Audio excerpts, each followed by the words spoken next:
It's the final regular season game for the Menlo Park Legacy, who hold first place in the BACL by a country mile. First pitch underway. Inside for a ball. I'm Nate Martin here alongside Victor Martinez as the Menlo Park Legacy take on the San Francisco Seals for one final time in the regular season. That pitch finds his own 1-1. On the mound today for the Legacy is one of their all-star pitchers, Ben Eisenhower. Pitcher from Eisenhower misses low, ball 2. And then at the plate right now for San Francisco is Camden Rush, the second baseman. 2-1 pitch to Rush. Swing and a miss, 2-2. Eisenhower, just a 4-pitch mix. We're looking at a fastball, changeup, curveball, and cutter. But the main pitch you're going to see from him is that fastball. Doesn't go to it there. Instead, the curveball will hit Rush to walk him. Or is he going to head back? The umpire's going to say he doesn't hit him right there. It looks like it bounced before it hit him, although that would still be a hit by pitch. Doesn't look like the batter sold it enough to the umpire. Instead, 3-2 count now. And that will be the pitch that gives Rush to the base. The leadoff man is on for San Francisco. Brings up Louis Coca. Good pitch from Ben Eisenhower right there. A fastball that just barely misses the inside part of the plate, although the leadoff man you never want to walk. That was not a bad pitch to walk him on right there. So that will bring up Louis Coca, the shortstop. Pops that one up foul. 0-1.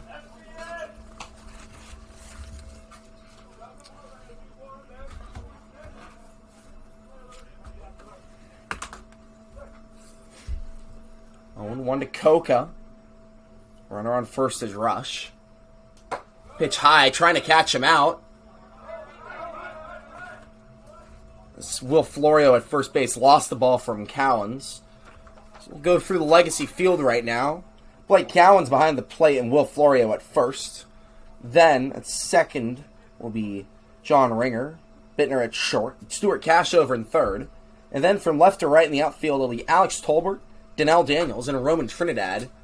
That one is popped up foul. We'll do it again, 1-2.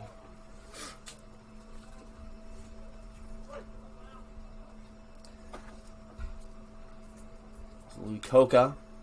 That's the pitch from Eisenhower, the tall lefty. Hit foul. Well hit ball there by Coca, but he was just a little late on it.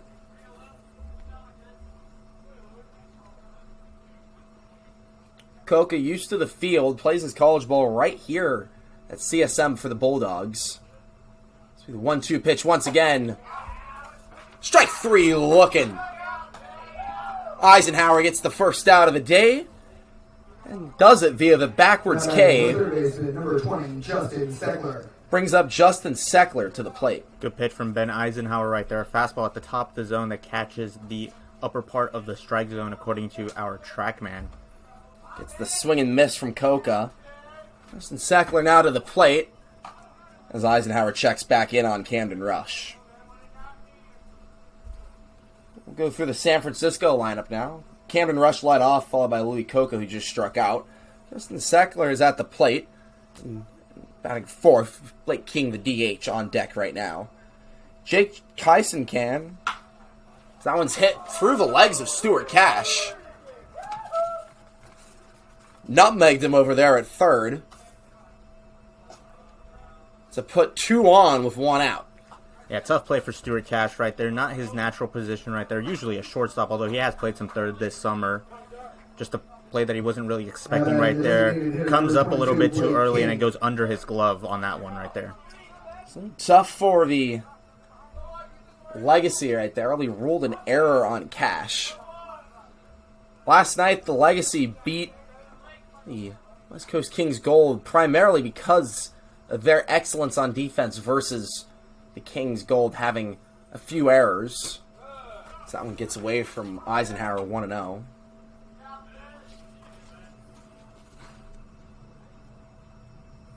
So I was saying, Chaos Constant Chow is batting 6th. Gary Scanavino batting 7th. Connor Davidson 8th. And Ryan Fernandez, 9, is checked in on Cameron Rush over there at 2nd.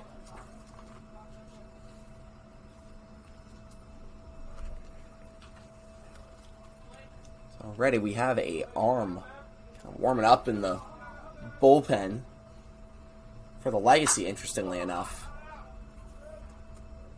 That one fouled off by King, brings it to 1-1. Yeah, Legacy have an arm warming up, but looks like he is on the right side of the bullpen, so probably not warming up to pitch in this game, likely just getting some work in. Even count, 1-1 to King. The DH awaits the pitch from Eisenhower. He's really slowing it down here. And for good reason, finds his own 1-2. Got King looking at that one for a strike.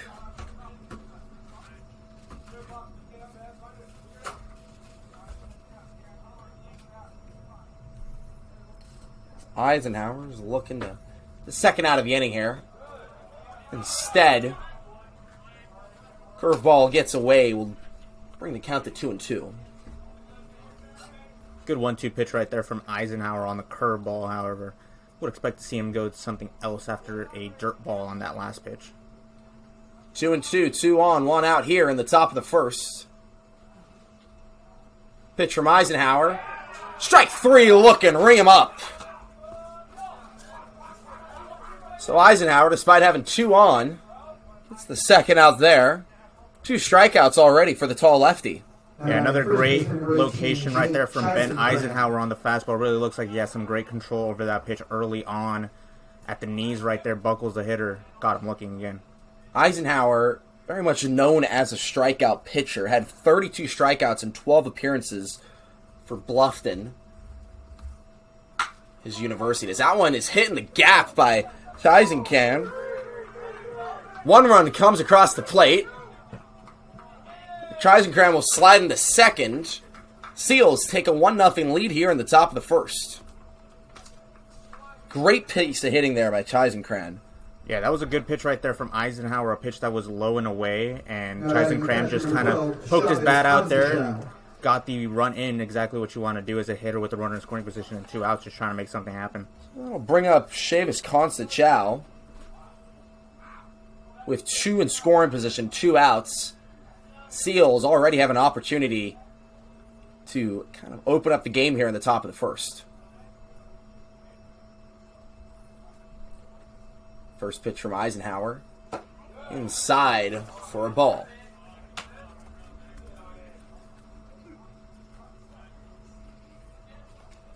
Legacy right now. We've played 5 games in the month of July. This is their 6th. They are undefeated in this month.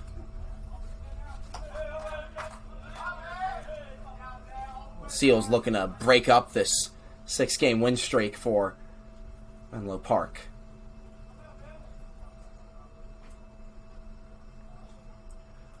To Kansei Chow. Fouls that one off, 2-1.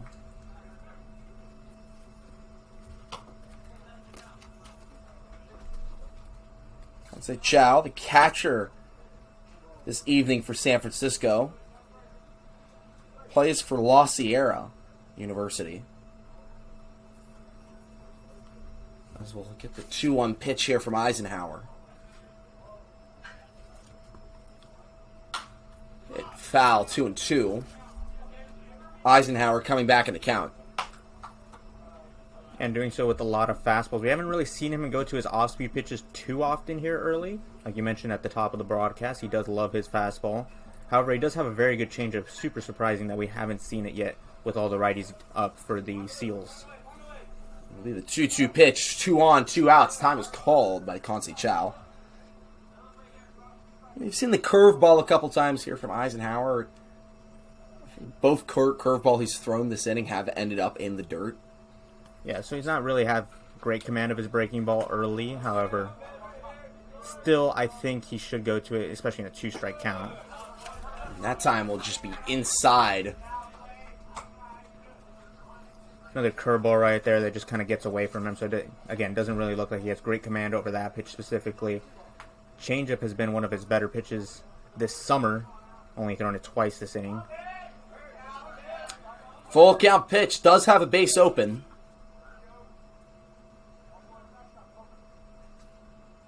Payoff comes.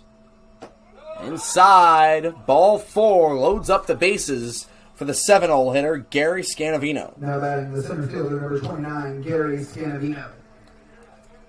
Scanavino, another righty in the lineup here for San Francisco.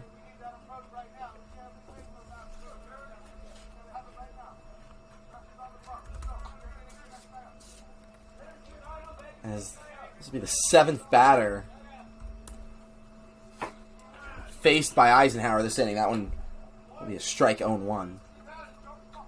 Always important to get that first pitch strike, especially when the bases are loaded and the pressure is on you. Establishes that you can still find the strike zone even when you're under pressure.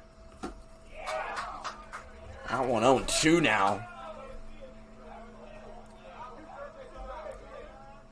Great pitch there by Eisenhower, the San Jose native.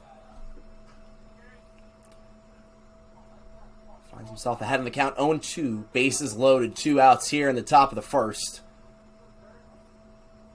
The curveball just barely misses hitting Scanavino, 1-2 now.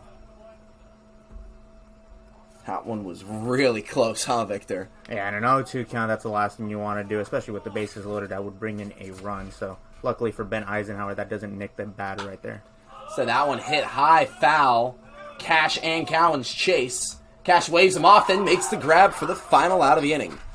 So, the Legacy allow 1 run, but get out of a bases-loaded jam. It's 1-0 as we enter the bottom of the first. Trinidad, Bittner, and Daniels to the plate.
Welcome in here, bottom of the first.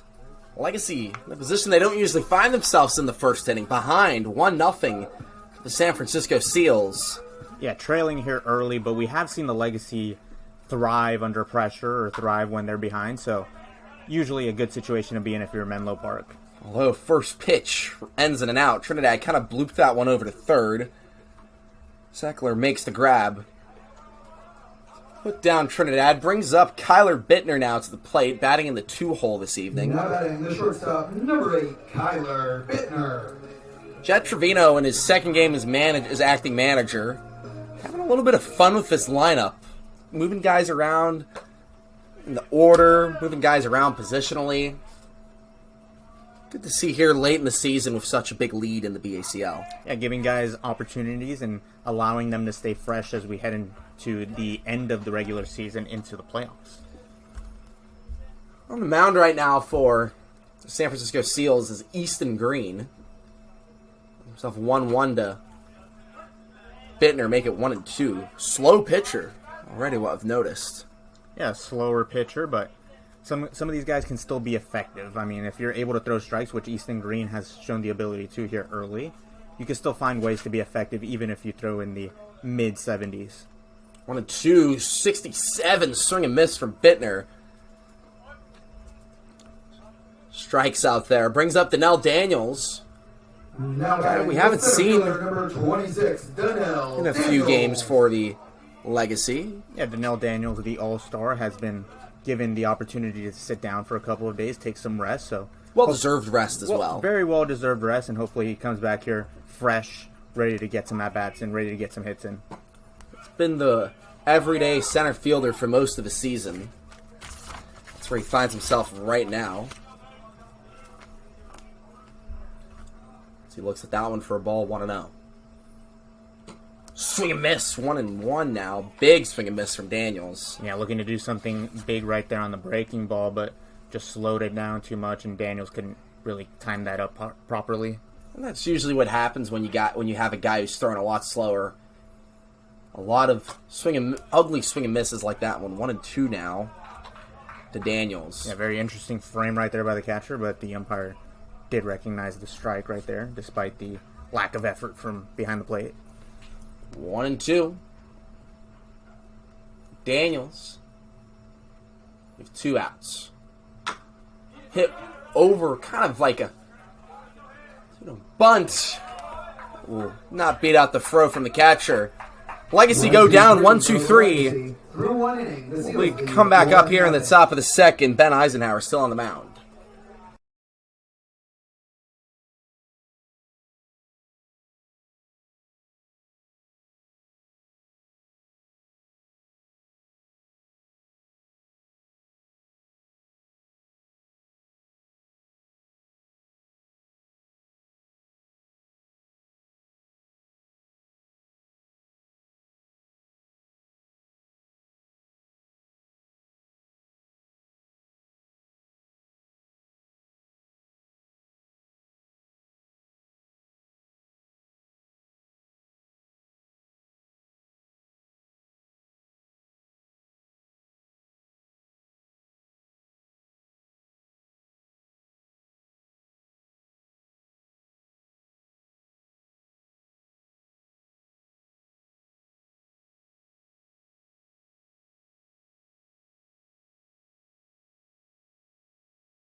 Welcome back in here, top of the second. Seals looking to add on to the lead. It'll be Connor Davidson, Ryan Fernandez, and Camden Rush here in the second. First pitch from Eisenhower in the inning. Misses the zone 1-0. Yeah, looking for Ben Eisenhower to have a better inning than he did in the first one. Obviously, the error at third base didn't really help him, but it was a prolonged inning, so looking for him to fire some strikes in and get a quicker inning, allow his bats to get back up to bat. 5's for strike right there. 1-1 now.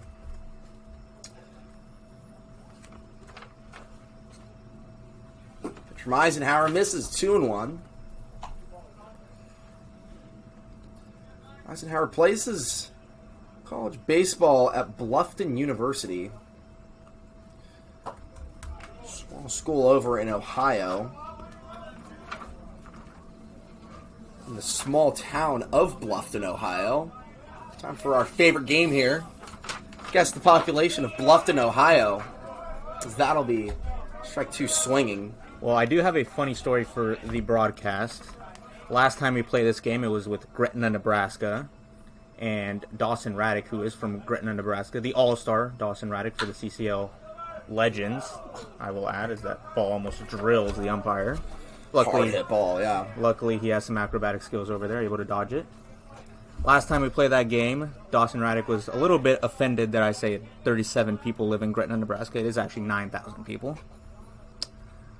Bluffton, Ohio. Swing and miss, strike 3. Eisenhower gets another strikeout. That's his third of the day. Yeah, good pitch from Ben Eisenhower right there. Fastball on the outer part of the plate gets Connor Davidson to whiff at. We'll bring up Ryan Fernandez to the plate, the right fielder. Another lefty in the order. Interesting to kind of stack the lefties at the bottom. It makes sense. Eisenhower is one of the few lefties in the Menlo Park pitching staff. And we were kind of talking about this before the game, right? Their bullpen practice was thrown from the left-hand side for San Francisco. It was probably just because their manager is a lefty, but it's still interesting to think about.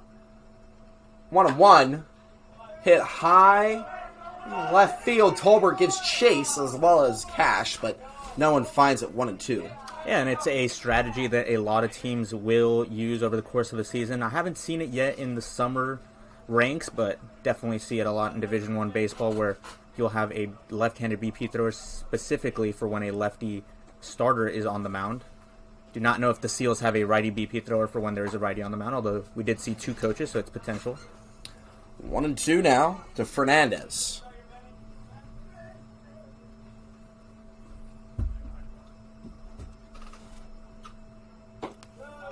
Almost got the swing and miss there, but Fernandez held up, brings the count to 2-2.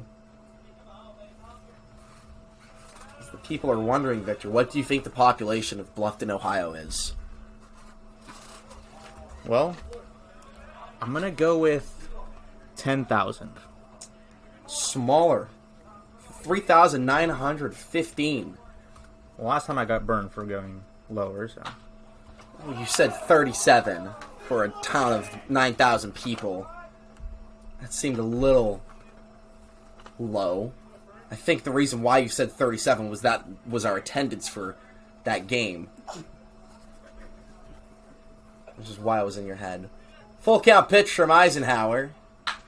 Hit over to first. Florio will field. No one covering there. And Fernandez slides in safe. Tough play there for the Legacy defense. Yeah, and Ben Eisenhower, the pitcher, not covering right there is unfortunate. Allows the runner to reach right there as well. Florio, usually the first baseman would flip that over to the pitcher, but Eisenhower kind of falling asleep, if you will, right there on that play. Florio kind of looked over to where he thought Eisenhower would be and just kind of had a panicked look on his face and tried to beat Fernandez instead, unable to, puts him on with 1 out. To bring up the top of the order, Camden Rush. 1-1 to Rush.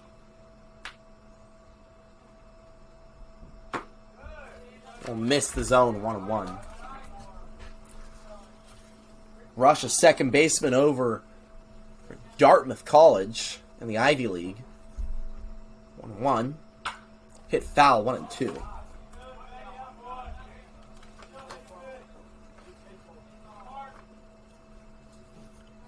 Nate, have you ever played the game Name Every U.S. City?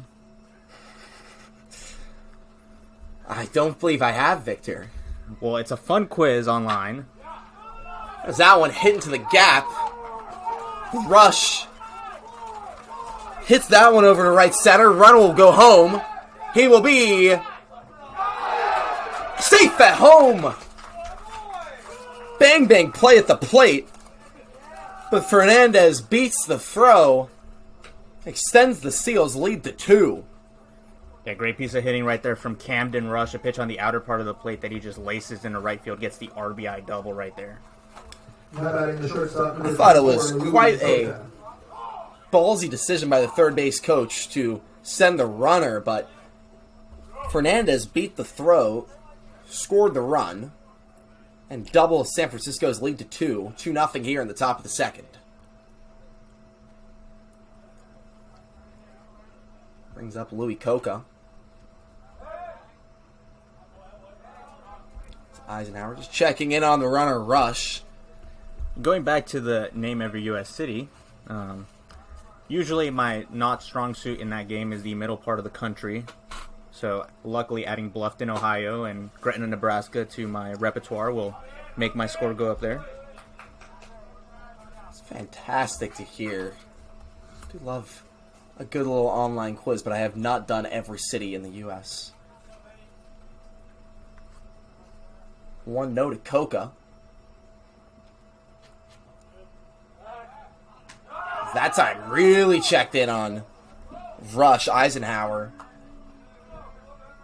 threw that ball over quickly, but Rush got back in time. Yeah, and when you're a pitcher, you have two types of pickoff moves usually. You have your B move, which is just kind of the courtesy check-in on the runner, and then you have your A move. Looks like Ben Eisenhower went to his A move right there, really trying to get the runner at second, leaning. 1-0. We'll find the zone to even up the count 1-1.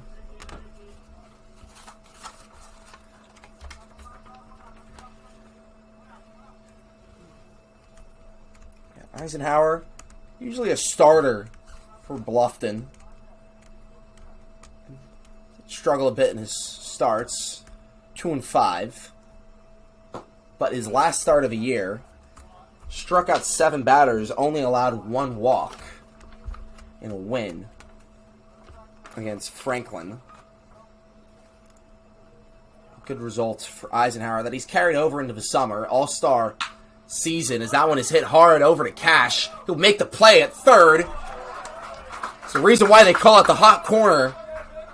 Ball came in hot, slid in to field it, and Cash forces the out at first. Yeah, great play by Stuart Cash, redeeming himself after the error in the top half of the inning.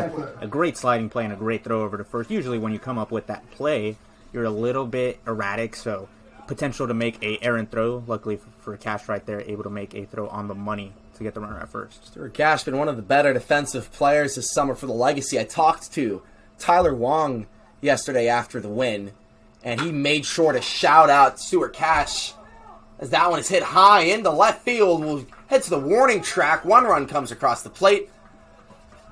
Sector will hold up at 2 for a 2-out double. That brings the Seals' lead to 3. Yeah, Seckler just jumps on a first pitch fastball right there from Ben Eisenhower. A pitch that was well up, but might be a hitter that likes the ball up and rifles it into left field. Gets the RBI double, the second double allowed by Eisenhower in this inning. 97 miles an hour off the bat of Seckler puts him on second base to bring up Blake King, the DH.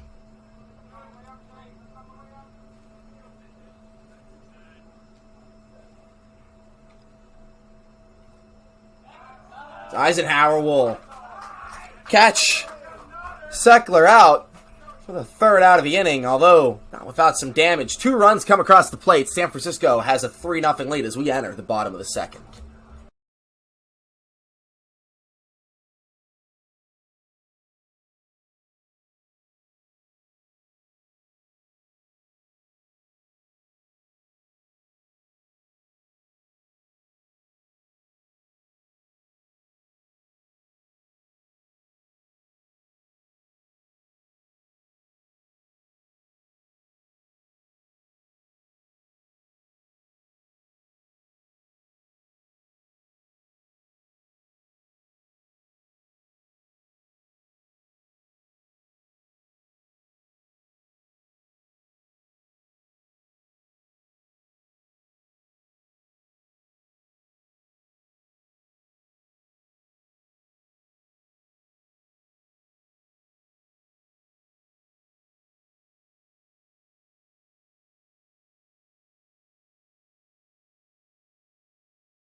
Off the bottom of the second for the Legacy, catcher number 4, Blake Cowens.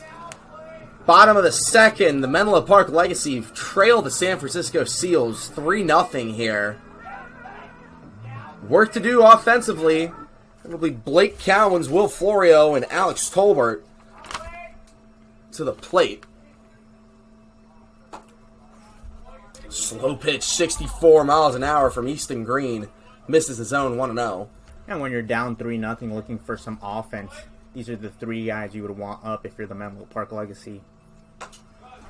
That one finds the zone, misses the zone again, 2-0, excuse me.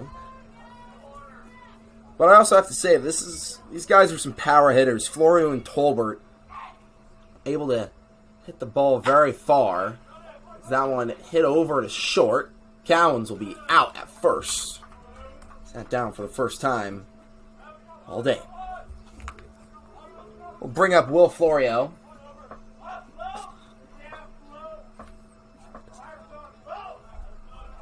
Now batting the first baseman, number 22, Will Florio. Florio now up. Alex Tolbert on deck. These are the power bats you want, especially against a pitcher that's throwing a little slower. 64 miles an hour on a curveball, 76 on his fastball. First pitch, and really slows it down there. 52 miles an hour to Florio. You know, that might have been a knuckleball. That might Really? be the first knuckleball we've seen all summer. All right, well, we'll see if he throws it again, and if you're able to confirm that for us. 1-0. That time, missed the zone again, 2-0.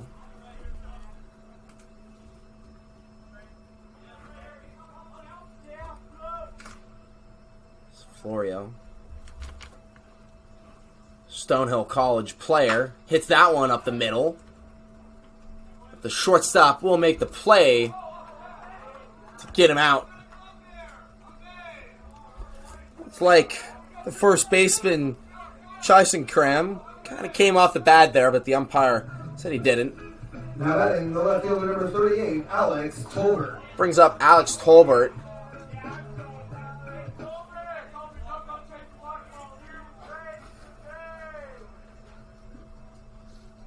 Pitch to Tolbert. Swing and a miss. 0-1.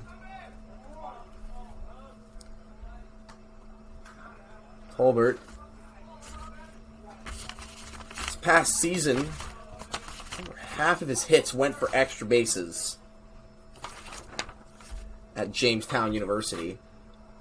Now joining Simpson University. As that one is hitting to the right center gap. Will drop for the first hit of the day. Tolbert digging for two. Has some wheels on him. Stand-up double with 2 outs for the righty. Yeah, big swing of the bat from Alex Tolbert right there. 95 miles an hour off the bat right there. Has some sneaky speed, able to get into second standing up for the DH Cooper Witten. As I said, half of his hits went for extra bases. Cooper Winton.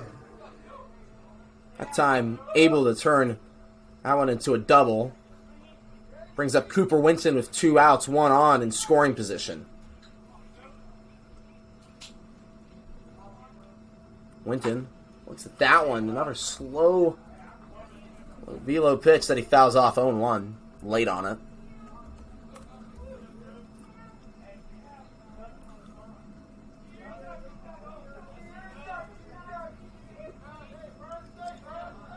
One to Winton. Swing and a miss, 0-2.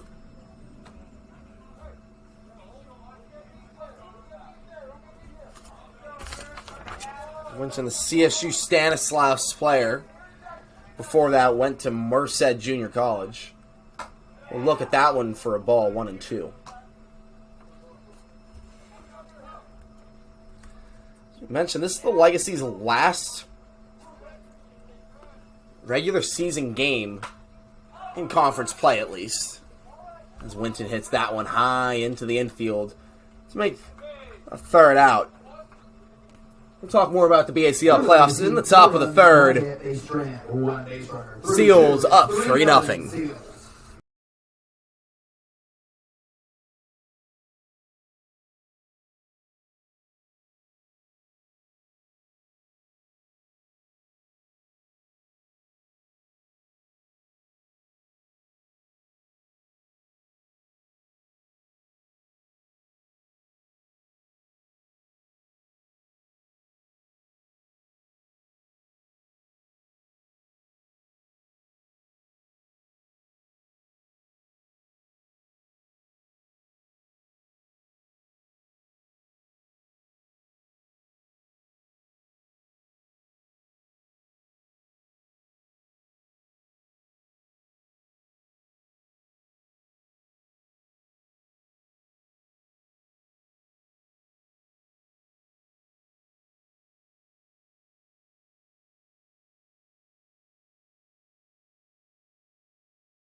Top of the third brings back up to the plate Blake King, who was up when Justin Seckler got caught out at second. It will be King, Chisenkram, and Kansai Chow to the plate. Breaking ball from Eisenhower will get fouled off 0-1.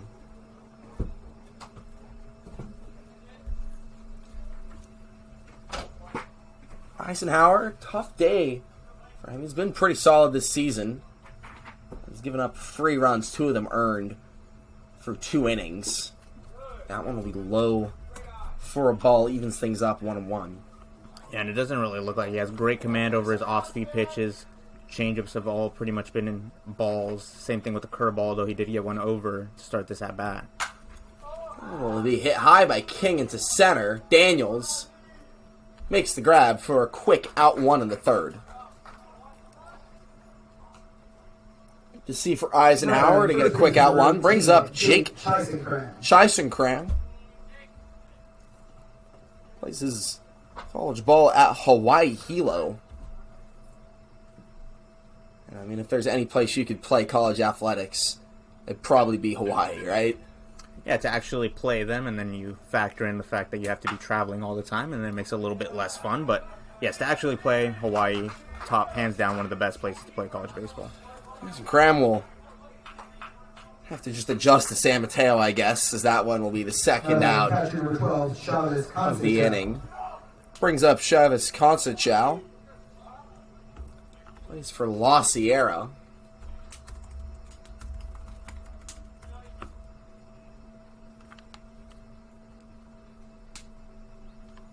First pitch to Conceicao. That one finds the zone on the breaking ball.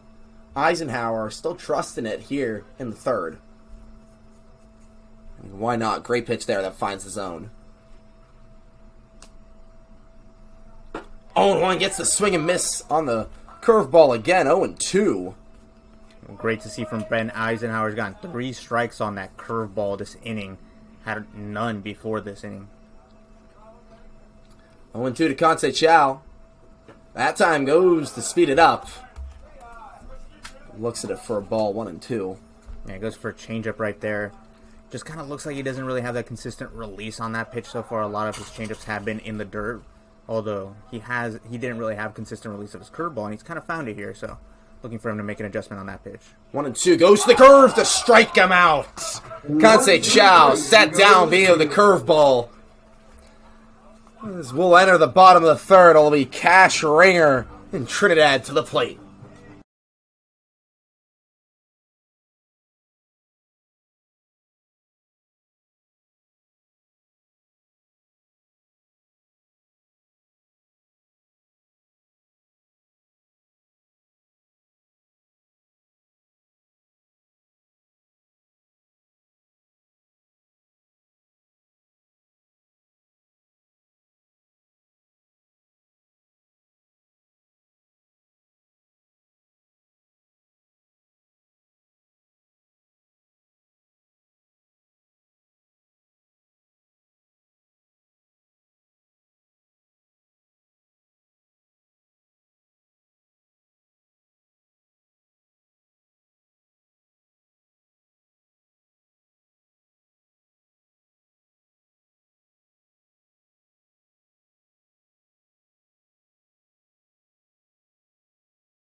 Now batting third baseman number 1, Stuart Cash. Bottom of the third, it'll be Stuart Cash, John Ringer, and Roman Trinidad to the plate.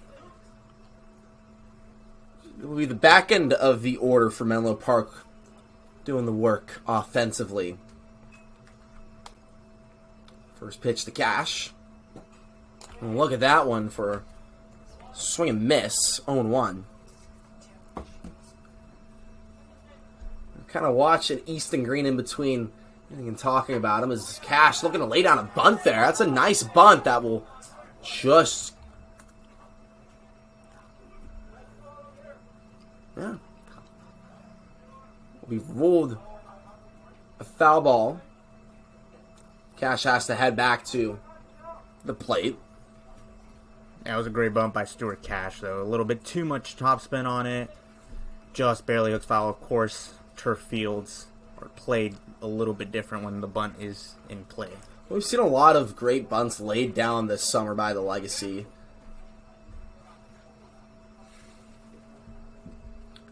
1-2 now to Cash, who hits that one over to short. He's got some speed on him, trying to beat the throw. Will not. Out at first for the first of the inning. We'll bring up John Ringer to the plate. Now batting second baseman number 6, John Ringer.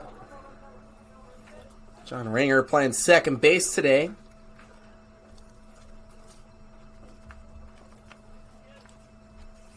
With one out, nobody on.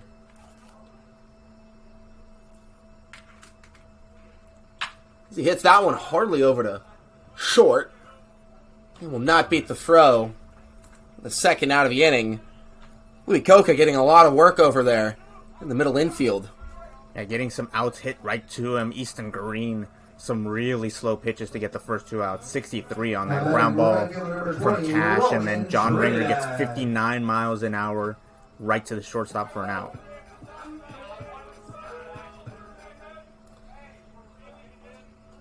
It'll be Trinidad up to the plate for the second time. Looks at that one for a ball, 1-0.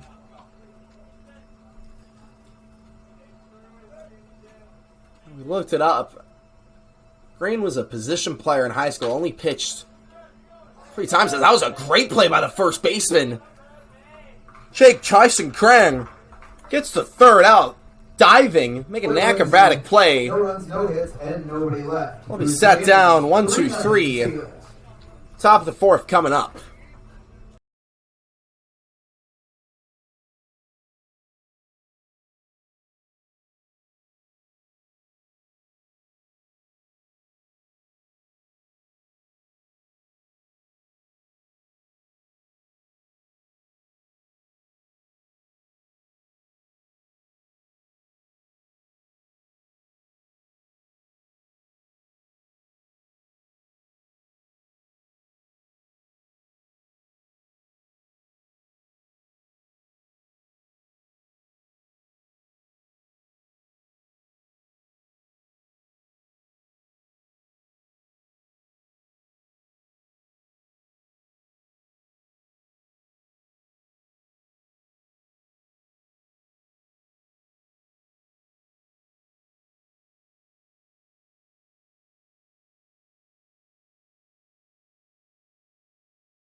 For the Seals, center fielder number 29, Gary Scanavino. Top of the fourth brings up the back end of the Seals lineup. Gary Scanavino, Connor Davidson, and Ryan Fernandez to face Ben Eisenhower, who finds the curveball in the zone, 0-1. Struggled with that pitch to start the game out, but now really liking it. We've seen it a lot of times on his first pitch. Yeah, and a lot of the time, off-speed pitches are what you call feel pitches. It takes a couple of times throwing it to get good feel for them. So that one is hit high into Right field, but Trinidad makes the play. Sun is shining bright. We've seen players struggle over there to make catches, but Trinidad gets it done for the first out of the inning. Yeah, Trinidad showing some great range on that play, getting the quick out right there. We have mentioned it a few times on our broadcast that right field is a difficult position to play, especially around 6 p.m., which we're approaching. The sun does shine at an awkward angle out there. I mean, considering how well Trinidad has played defense this season, especially yesterday, made probably the catch of the summer to dive out against the West Coast Kings Gold in center. Now playing a position he's more used to, right field.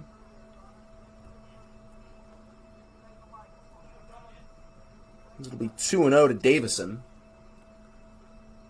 He swings and misses at that one, 2-1. Yeah, it's the curveball working for Eisenhower right now. Yeah, and usually it's been the changeup for him all season, but today he has to go to something a little bit different in the curveball, and he's found a pitch that he's comfortable with and getting strikes with it. And gets it again, 2-2. If it ain't broke, don't fix it. Another singing strike on the curveball. It's 2-2 against Davison. And why not? Go to it again. 3 straight stringing strikes via the curveball. Eisenhower's 5th K of the day. Yeah, I mean, it's working for him. You got to test the hitter sometimes right there, a lefty up. You got to go to your breaking ball. Eisenhower recognizes that the hitter can't really time it up and just throws 3 straight of them right by him. Brings up Ryan Fernandez for the 2nd time through the order. Got a hit last time out. A really well hit ball as well. As he looks at the curveball 0-1. Yeah, it's basically been automatic on these last 2 innings that Eisenhower can just land that pitch for a strike. Super, super important for a pitcher on the mound. 0-1 now. Goes to it again. That one misses 1-1. So it's just this tough one to read as a lefty facing Eisenhower on the mound, who is also a southpaw. He goes to it again. 2-1 now. That one just way outside, so it's kind of drifting more and more. 2-1, 2 outs. Nobody on here for San Francisco. That fastball finds the zone, 2-2. Yeah, and something else that happens here at CSM, kind of around 6 p.m. mark, is the shadows kind of come a little bit awkward at the plate coming in from the mound. It's different lighting at the plate compared to where the ball's coming from. Goes to the curveball, gets away from him. Full count now for Eisenhower. Nobody on, 2 outs to Ryan Fernandez. Huge to get out of the inning here. With nobody on. And not bring back up the top of the order. Full count. Instead, we'll walk Fernandez to bring up Camden Rush. 2 for 2 today. Including a double that scored Fernandez last time around. Camden Rush.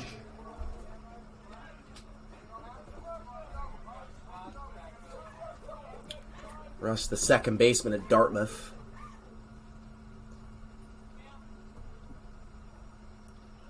First pitch. Dropped by Cowens. Fernandez going to head over to second with ease. Only 1-0 to Camden Rush. Yeah, pass ball on Blake Cowens right there. A pitch that looks like probably could have caught. Will cost him a base right there. 1-0. To the righty Rush, who's had Eisenhower's number all day. 1-0. Hit foul, 1-1. Really swinging for something big there, but just mistimed it.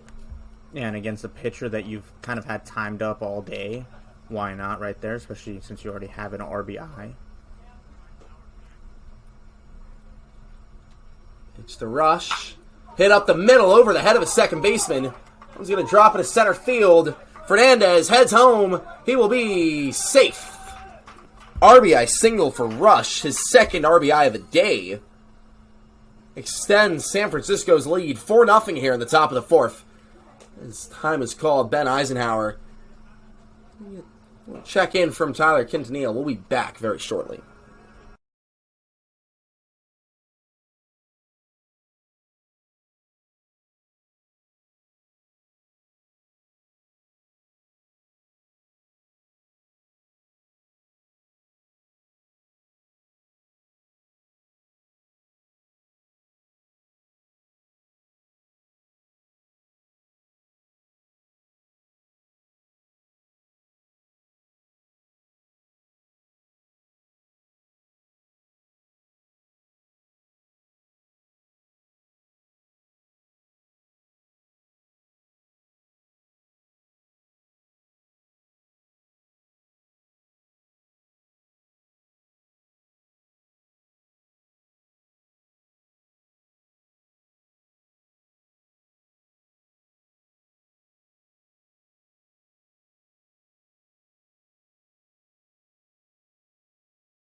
Top of the fourth. One runner's already come across the plate. 2 out hit by Camden Rush. Brings up Louis Coker. Rush takes off. He will be safe by a good margin.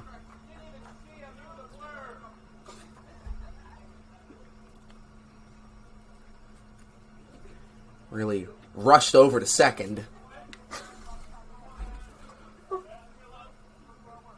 First punt of the day from either me or Victor. It's usually Victor going to it first, but that time I beat him to it.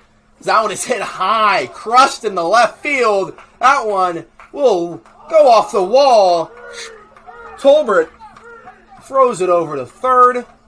2 out double to score Camden Rush. 5-0 San Francisco. That was a big swing from Louis Coca right there, hooking it down the line. Almost got it out. I don't believe we've seen one at least. Stompers hit one out towards the scoreboard, but other than that, we have not seen a home run hit out that way. Almost got out right there. 318 feet. The wall is 319 down the left field line. Tough for Coca. Brings up Justin Seckler, another guy who's been having a great day.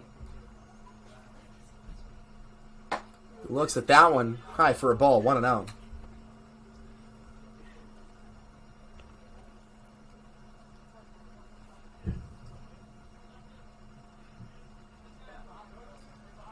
Eisenhower just looking to get out of the inning here as we have an arm warming up in the bullpen.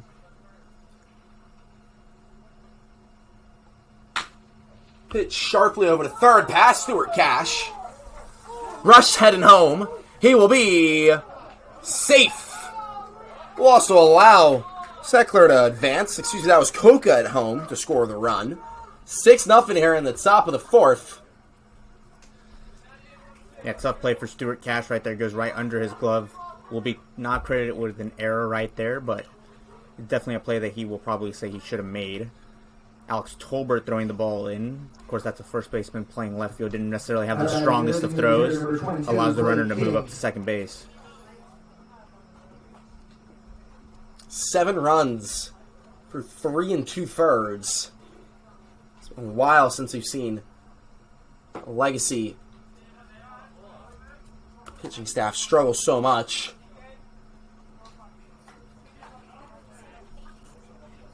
Eisenhower at 80 pitches now through 3 2/3 has given up 7 runs, 7 hits, few walks as well.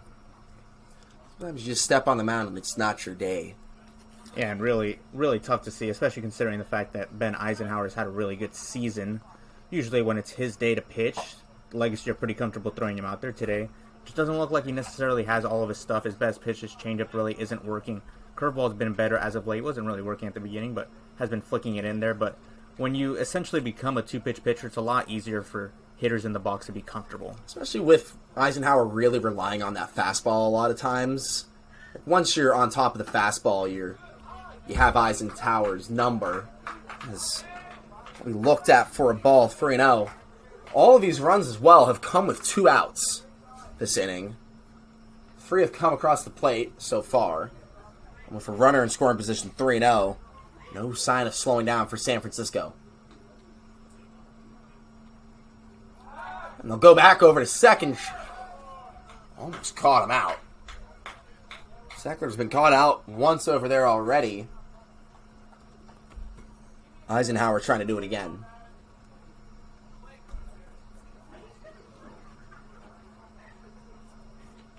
Three-0 to Eisenhower. Hit. Foul. King. Just a little early on that one. Yeah, still a lot of hard contact against Eisenhower so far this game. That one was 100 off the bat. I've seen a lot of 95s, 94s off the bat of the Seals players so far.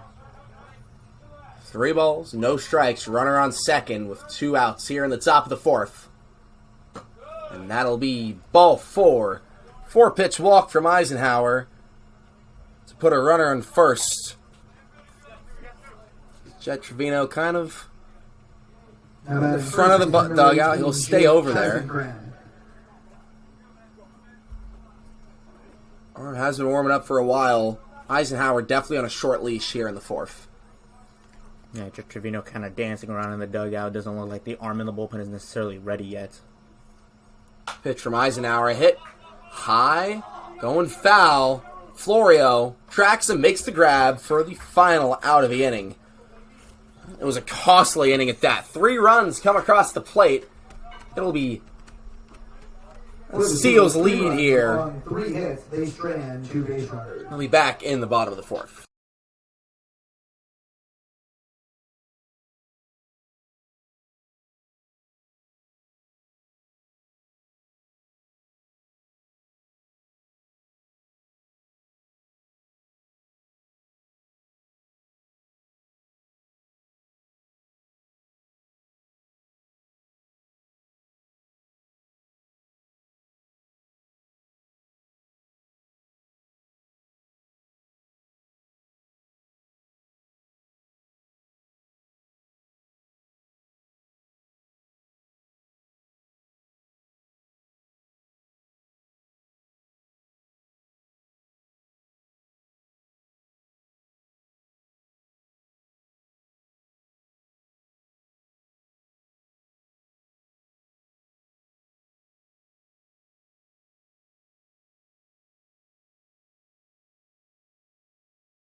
Welcome in here, bottom of the 4th. It'll be 2, 3, and 4 up for Menlo Park, looking to get some runs on the board. That one is hit high into foul territory. And the play's going to be made by the third baseman, Seckler. What a grab in foul territory. Yeah, great play by Seckler right there. Kyle Bittner a little bit shocked that that play was made. Kind of hung around the plate a little bit after the catch was made, but unfortunately for him, that is the first out. Seckler kind of grabbed it like OBJ style, reached back, make the grab. We'll bring up Danielle Daniels, the center fielder, second time through the order. And something that we've seen from Green a lot today is 1-pitch outs. Looks like he's had quite a bit of them. I'm sure part of that it does have to do with the slower pitches. 55 miles an hour there to Daniels. And he's basically begging the hitters to put it in play. I mean, when you throw that slow, it's kind of just put the ball in play and let's see what happens. That time sped up 80 miles an hour. That was like a 30 mile an hour difference between those 2 pitches. So tough as a hitter. The 1-1 to Daniels. Just wrapped up a year at CSU East Bay where he hit .302. Some pop on the bat as well. 13 doubles, 3 home runs, a few triples as well. A couple home runs this season too. 2-1 outside ball 3.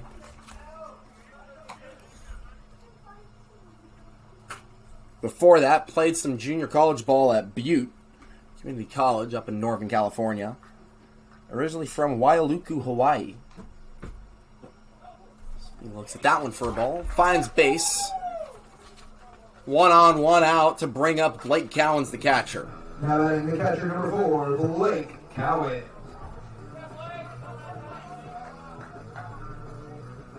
With a runner on, 1 out. Down by 6. What's the goal here if you're the Legacy? Well, we've said it a couple of times in the past broadcast, but you really just want to start chipping away. I mean, the last thing you want to do is allow the Seals to add on and keep adding on and maintain the momentum on their side. So really, if you're the Legacy, you're just trying to scratch 1, 2 runs across, slowly chip back into this game, and hopefully the pitching can pick up the slack and put up some zeros. Despite already being in the 4th inning, there's still a ton of time left in the game. We know this Legacy lineup can get hot when needed to. As Daniels will take off, looks at that one for a ball. Daniels will be safe at second.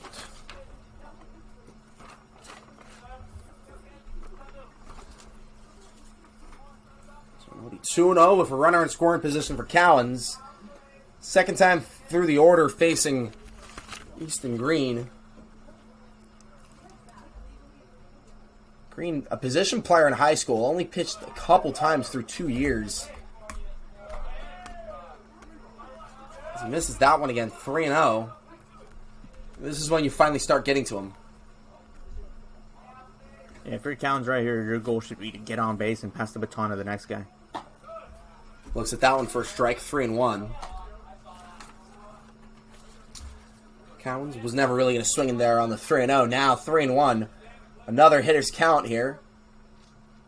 Hits that one hard up the middle, past the shortstop. Daniels digging for home. He will be safe. Cowens holds up at first. RBI single, first run on the board for Menlo Park. That's exactly what you want to do right there if you're Blake Cowens. Get on base any way you can. Luckily for him, it's an RBI single, which also adds to the goal of chipping away. So Menlo Park quickly getting on the board, looking for them to do some more damage with Florio and Tolbert due up.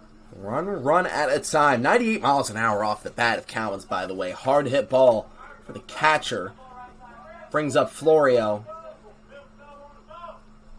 whose goal, as you mentioned, is just to keep on extending the inning, move Cowens from first to seconds, maybe even third, as he looks at that one for a ball, 1-0.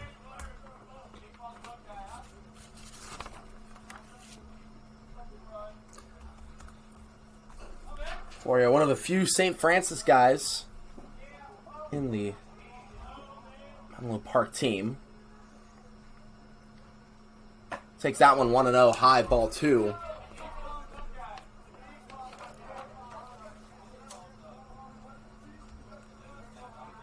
Pitcher Green a little frustrated after that call. Feels like that pitch should have been a strike. It was a little bit high. Hardest inning so far we've seen from Green's. Given up 1 run already. That one high, ball 3. The catcher, Conce Chow, trying to catch out Cowens at first. Cowens holding up. 3-0. Swinging, fouled off, 3-1. Wasn't thinking the fastball was coming there, I think. As we're starting to get some guys tossing in the bullpen of San Francisco.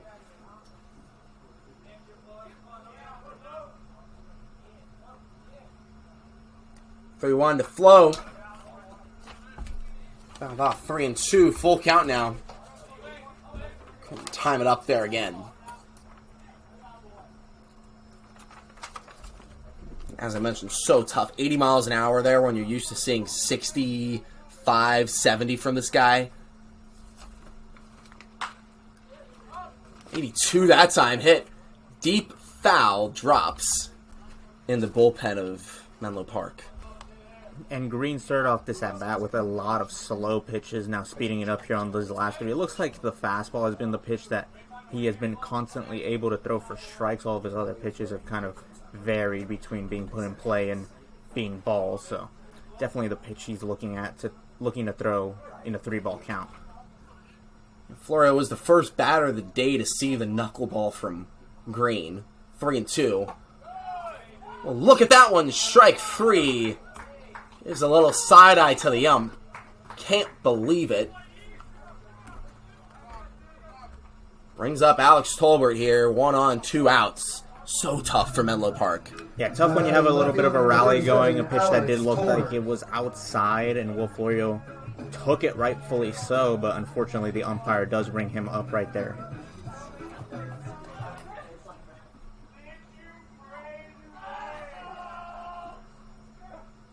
This time is called by Tolbert. Trying to throw Green off his game. filling in the duties of Ryan Farr, who's not in the lineup today. That was one of my favorite parts of a Legacy game, is seeing Ryan Farr call for time. Not going to get that just yet. Maybe he comes in later in the day.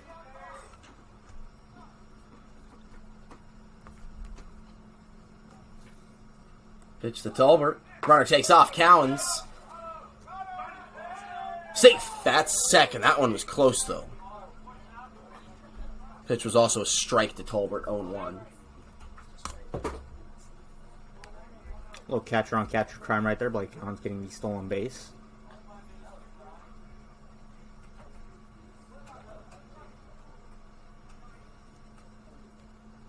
Tolbert hits that one high into right. And that looks like the third out of the inning. One run comes across the plate. For the Legacy, 1 run on 1 hit. 6-1 as we enter the top of the fifth here. 4. Menlo Park, San Francisco. 6-1.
Top of the fifth. New pitcher into the game for Menlo Park. I know your eyes or ears do not deceive you. It's AJ Valle of the Legends making his debut for the Legacy here in the BACL. First pitch from Valle. Finds the zone, 0-1.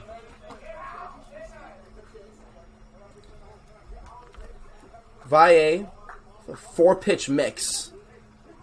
Cutter, slider, changeup, and sinker.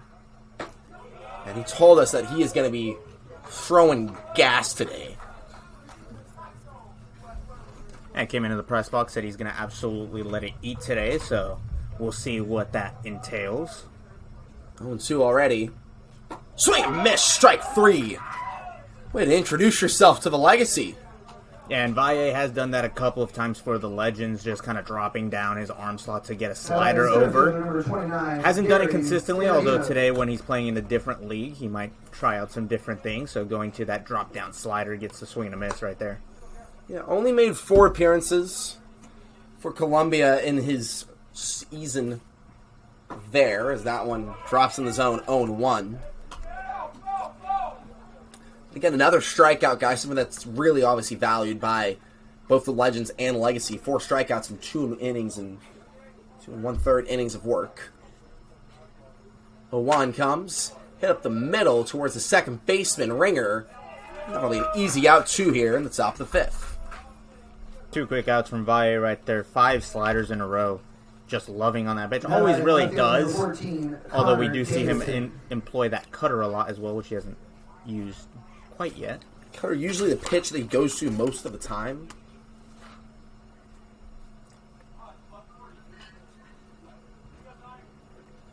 As that'll bring up Connor Davison, who takes that one for a strike, 0-1. His first time facing a righty all day. 3rd time through the order. 0-1 to Davison. In the zone, 0-2.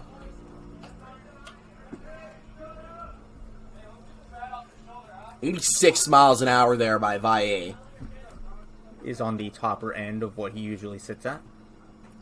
That one hits Davison.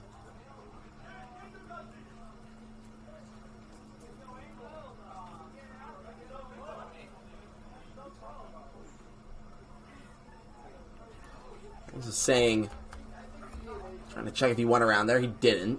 Jet Trevino looking for clarification. Yeah, kind of looked like he went around as he fell down. First base umpire didn't really get a great view, didn't even signal, even though the home plate umpire checked.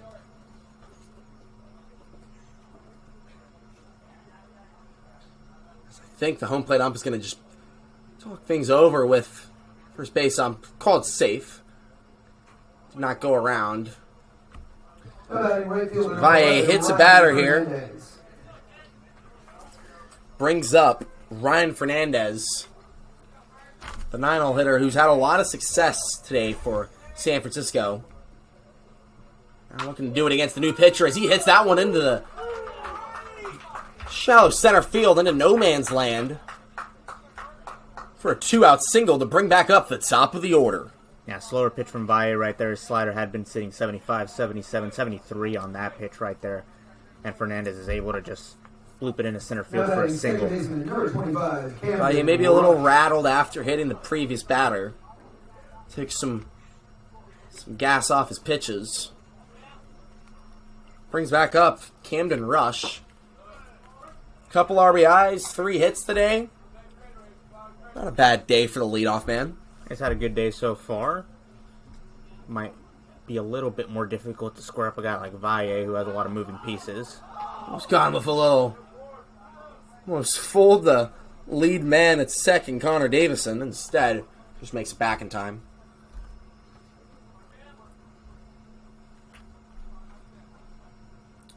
Oh, 0-1. Lines up, misses. 1-1 now to Rush.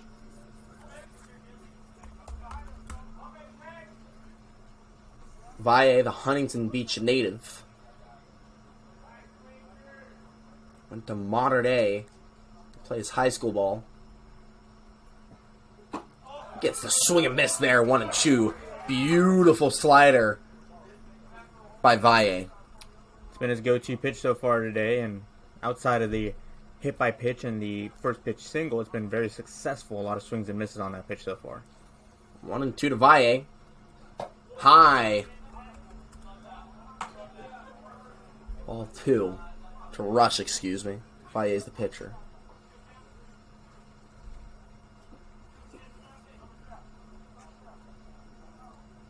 Two and 2, 2 outs, 2 on.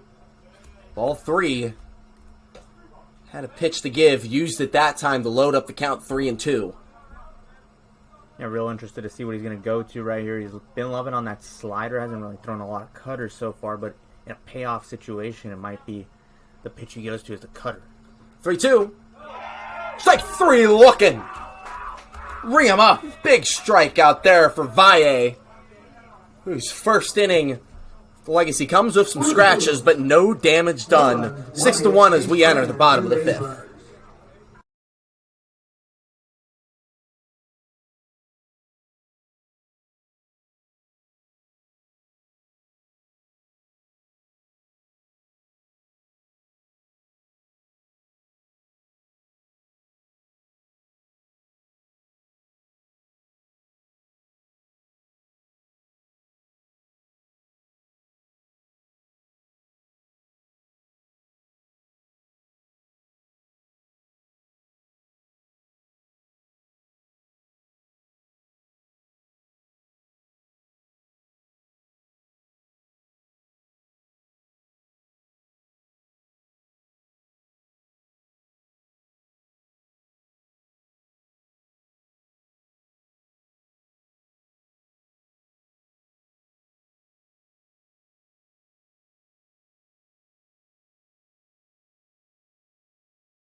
Bottom of the 5th. New pitcher into the game for San Francisco. It's Nick Morelli.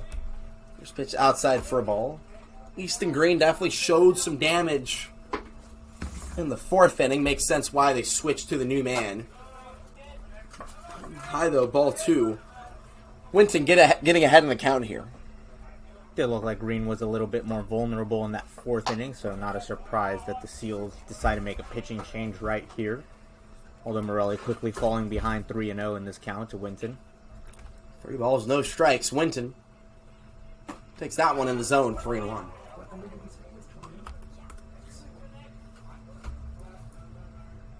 So it'll be 3-1. Make that 3-2. Full count now to Winton.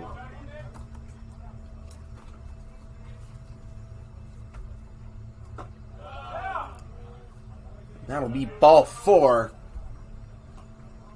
Winton is winding up there, but held back for the leadoff walk. Brings up Stuart Cash. Now batting the third baseman, number 1, Stuart Cash.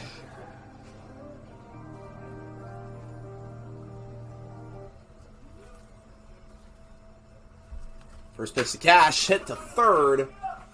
Winton will be out at second. Safe at first, though. The fielder's choice to get the lead man out. Not necessarily what you want to do if you're Stuart Cash right there, swing at the first pitch after a walk. So we just got not only the line for Easton Green, but also for Ben Eisenhower. We'll start with Green.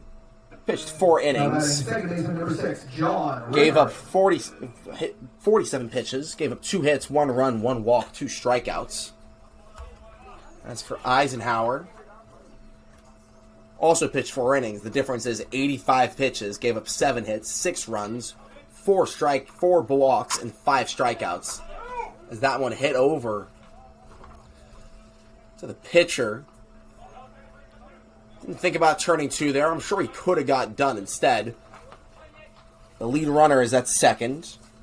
Brings up the top of the order, Roman Trinidad. Now batting right field, number 20. Did look like Morelli had a play at Roman second, Trinidad. but not surprised that he didn't go that way. It was kind of an awkward throw, and when you're up 5, and that would have been the second out right there. Not necessarily a risk you need to take. Smart play by Morelli to face Trinidad now for the first time. Out one in the zone, 0-1.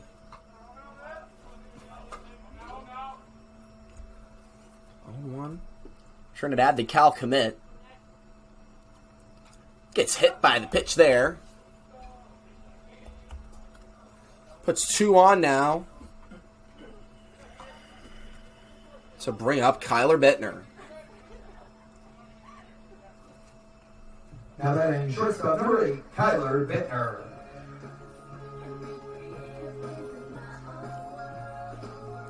So Bittner has 2 on here with 2 outs. I guess he just need to get some runs on the board as that one's fouled off 0-1.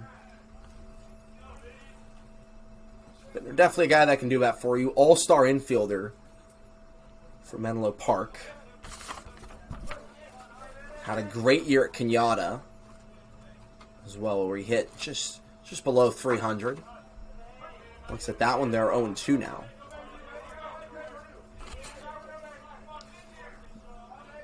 Two strikes, 2 on, 2 outs. Here in the bottom of the 5th. Legacy need to get some runs on the board. Good opportunity to do so here. That one hit over to second. And that will be the final out of the inning. Seals holding on to a 5-run lead here. It'll be 6-1 as we end up at the top of the 6th inning.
Top of the 6th, Valle entering his 2nd inning here for the Legacy.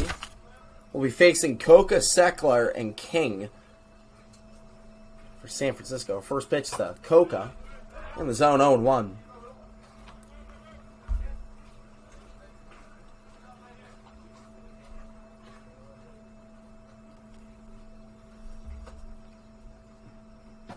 One almost hits. Coca brings the count to 1-1. That would have been Valle's 2nd hit batter in just an inning of work. Yeah, it's a pitch that kind of gets away from him at times, a slider. Most of the time is consistently in the zone, but he does throw them sometimes that get close to batters, so not surprising to hear that. Finds the zone there, 1-2. Good pitch by Valle to get himself into a favorable count. And goes low. Even it up, ball 2. Good take by Coca, CSM guy. It's always fun to see opposing players from CSM come back here to play at their regular home field as an away player for a summer ball team. Coca that time pops up for the first out of the inning. Now batting third baseman number 20, Justin Seckler. Park, a team, the Legacy, the Legends as well, really. A team that's been bouncing around a lot. They played at Kenyatta last year, Menlo College the year before that. Swing and miss. Beautiful pitch there by Valle. Yeah, good slider right there to get the swing and miss. Of course, now the Seals play at Kenyatta College. Point. 0-1, 1 out. Swing and miss again, 0-2. Great pitch by A.J. Valle. Last time these two teams faced, it was a close game, 8-7 win for Menlo Park. Valle gets the swing and miss for strike 3. 3 pitches to Seckler, 3 strikes. Second out of the inning. Designated hitter number 22, Blake King. We'll bring up Blake King now.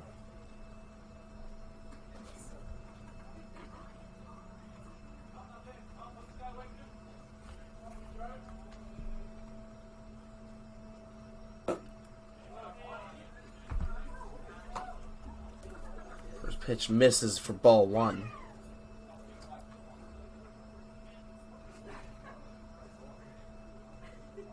Wanna know? Hits him. Second batter, Valle's hit all day. Now batting first baseman number 18, Jake Cheisenkram. Puts a runner on first, 2 outs here in the top of the 6th. So we have a new player in right field, Kieran Baker into the game for Roman Trinidad. Ryan Farr also sneaked into third base while we weren't paying attention for Stuart Cash. So a couple new players into the game. As that'll be hit by Jake Cheisenkram.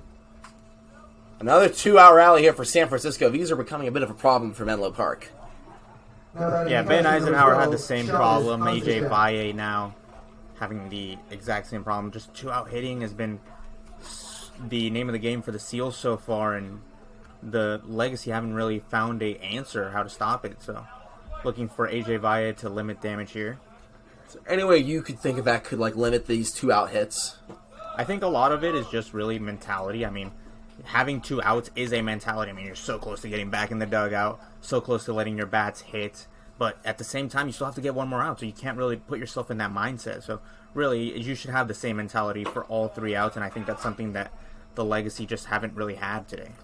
Valle's slider there sneaks into the zone to even it up 1-1. Slider a lot of the time, but kind of on the inside part of the plate to the righties. Really something that's been preached to lots of these pitchers. Goes to that again. Slider inside, looked at for a strike, 1-2.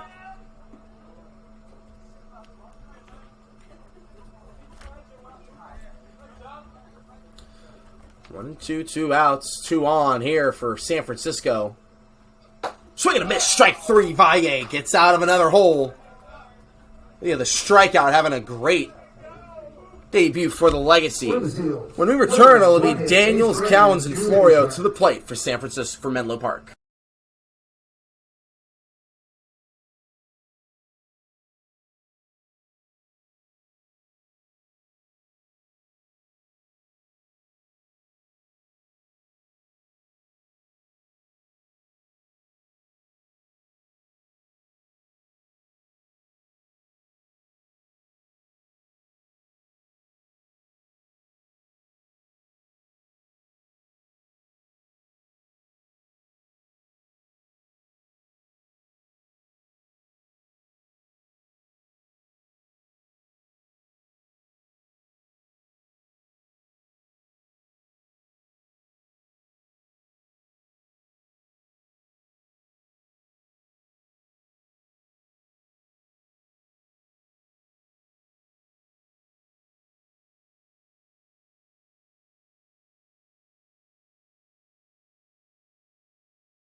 Bottom of the 6th, it'll be Donnell Daniels, Blake Cowens, and Will Florio to the plate.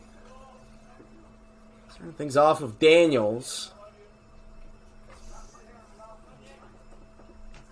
His first time facing Nick Morelli today. Pitch from Morelli inside, called for a ball.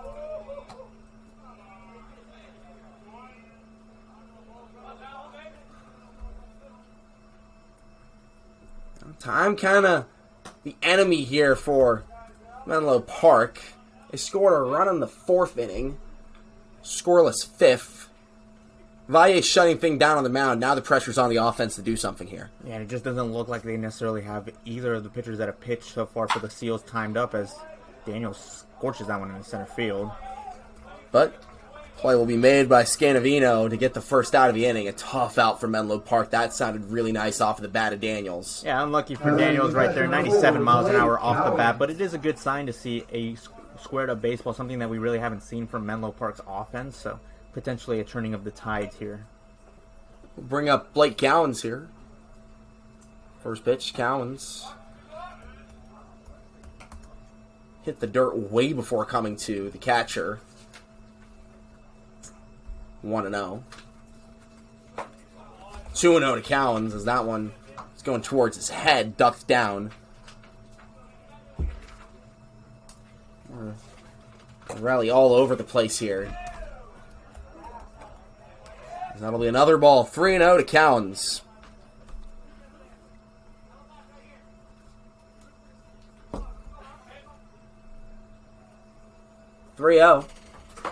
Looked at for a strike. 3-1. Menlo Park does have the lefty from CSM, Archie Paul, warming up in the bullpen right now. Hit into a similar spot as Daniels' ball. That one also going to be caught by the center fielder. That one a little bit more tricky of a play for Scanavino, but he gets it done. Kind of gets on one knee there to make the catch. 2 outs now here in the bottom of the 6th. Now batting first baseman number 22, Will Florio. We'll bring up Will Florio with 2 outs, nobody on in a 5-run game.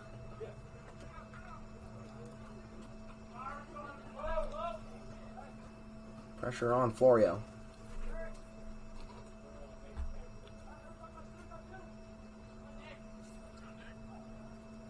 Seals allowing their center fielder to catch his breath after the long runs for the first 2 outs. Yeah, had a tracked both balls very well.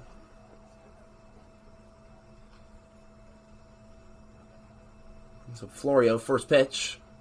Swing and a miss, 0-1. Rally, definitely more of a traditional pitcher compared to Green last time for the last San Francisco pitcher. First pitch, fastball 82. And goes to a slower pitch there to get the foul ball 0-2.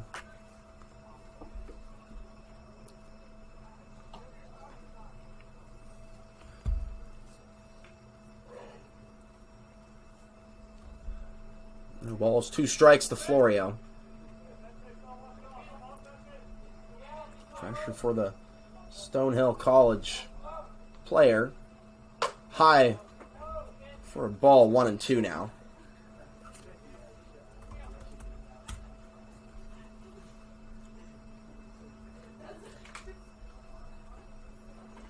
Legends won't be coming home for a while after this. They'll play the Healdsburg Prune Packers and then the Solano Mudcats this weekend in preparation for the BACL playoffs. That'll be strike 3 looking to Florio to sit him down. The Legacy go down 1-2-3. Through 6 innings, it's Tough 6-1, Seals lead. way to go down in the 6th. We'll return to the top of the 7th with AJ Valle on the bump.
Gary Scandavino.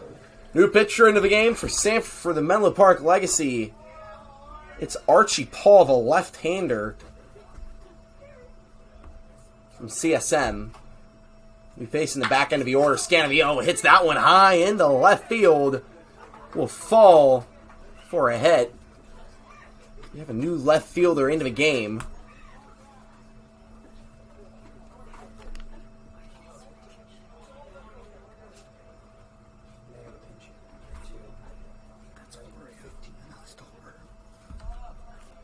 As that is now Will Florio in left field. Alex Tolbert moves to first. Pinch hitter into the game. Archie Paul checks in on the runner at first, Scandavino.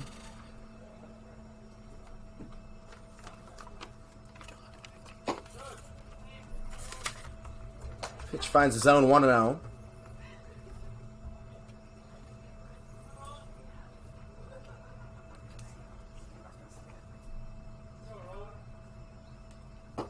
Two and 0 now. Paul struggling to find the zone here. Got the leadoff man on in the first pitch now. Having a hard time against the Seals hitter. And Scandavino really taking an extended lead over there at first.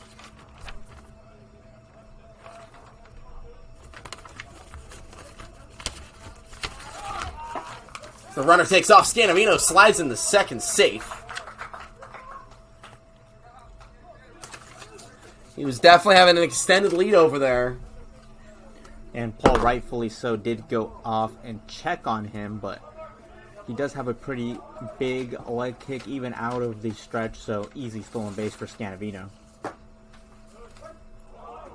We're in zone 0-1. Excuse me, 2-2 now.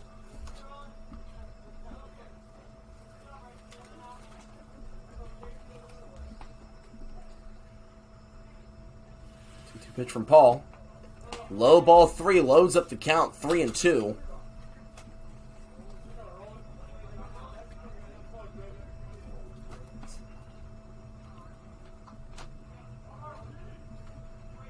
Paul looking to get the first out of the inning. Hit over to third. Runner will hold out. Tolbert makes the grab. First out of the inning. Good out at that as well. Didn't allow the leadoff man to advance.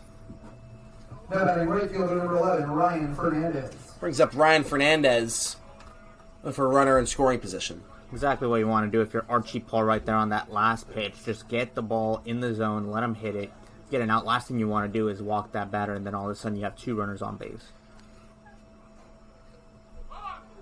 As Fernandez was showing bunt there, went off of the leg of Cowens.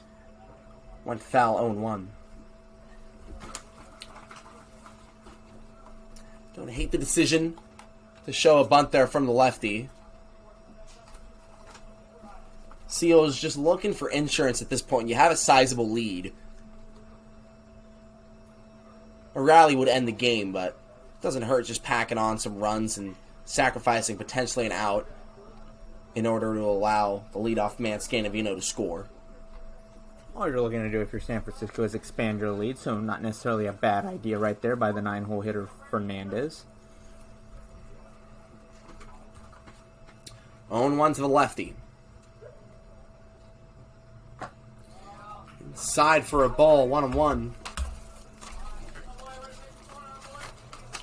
Ball just graduated from the Academy San Francisco at McAteers High School.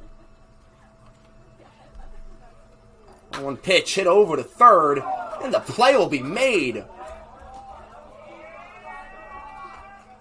Ryan Farr dives to get the second out of the inning. What a play in the hot corner.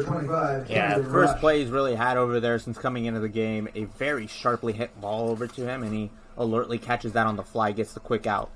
Farr played third base, yesterday. Also played it in Tuesday's game where he attempted to play all 9 positions in 9 innings. Paul now Getting into a rhythm. 0-1 to the leadoff man, Camden Rush.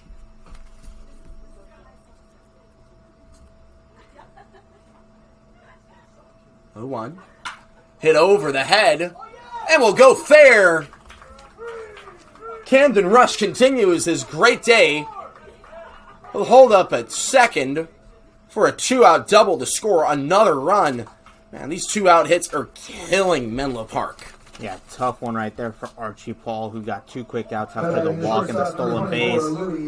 Unfortunate for him, just hooks fair and gets another run in for San Francisco. It's another 2-out hit.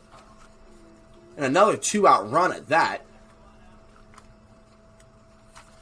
Brings up the 2-hole hitter, Louis Coca, who hits that one into shallow center. Daniels tracks it, though, and makes the grab for the final out of the inning. A big play by Donnell Daniels. Could have scored another run there. Instead, 7-1 as we enter the bottom of the 7th. We'll be right back shortly.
Bottom of the 7th, Alex Tolbert to the plate. Scored the lone RBI, lone run of this game as he hits that one sharply over to first. The first out of the inning. Time is running out here for the Legacy, who find themselves down 7-1 in their final BACL game before the playoffs. Yeah, and they've gone up there swinging most of the time. They've had a lot of one-pitch outs. I think the good thing for the Legacy and the thing that I think Jet Trevino will be able to go to sleep on is that they haven't really been striking out. A lot of these have been balls in play, so that's something that he can at least hang his head on. And that one by Winton does go into play and falls for a hit.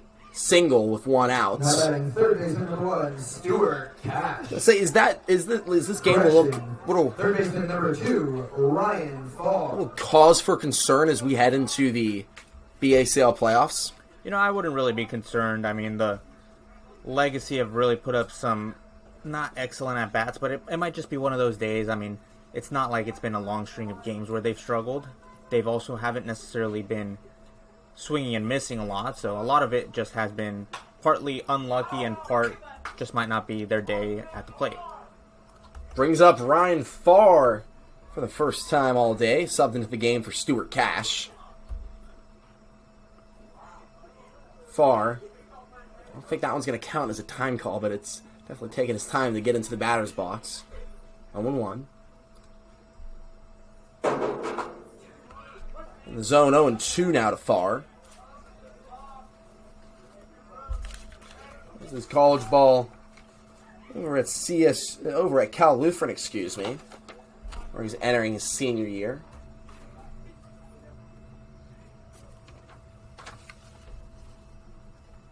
Runner on first with 1 out. Farr. Can you get a rally going here for Menlo Park? Winton takes off, hit high.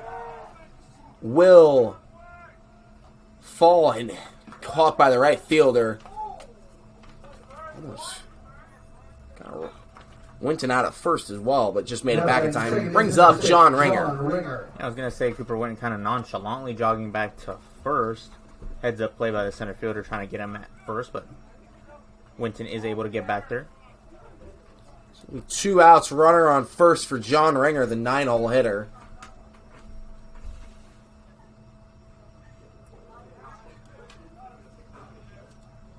Pitcher O'Reilly checking in on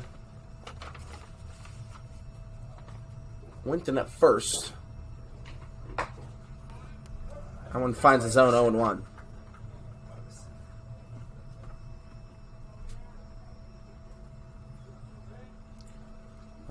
Two outs, runner on first for Ringer. Norwich University infielder.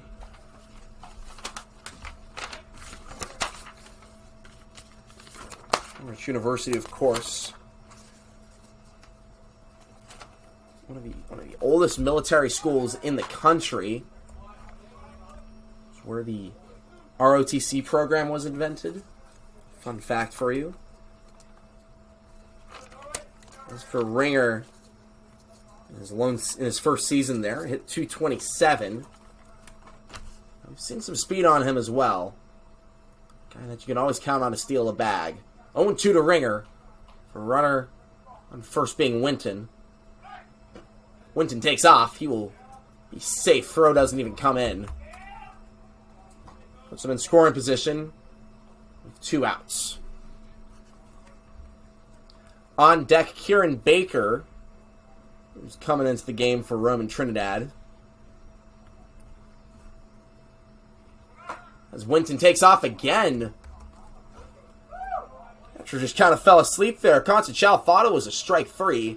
Instead, rolled the ball to even the count up at 2-2. Also, Winton took off for third.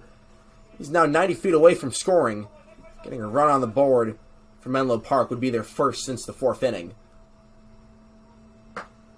And that one will miss again. Full count now to Ringer. So it seems like a bit the Seals could be falling asleep here on the field.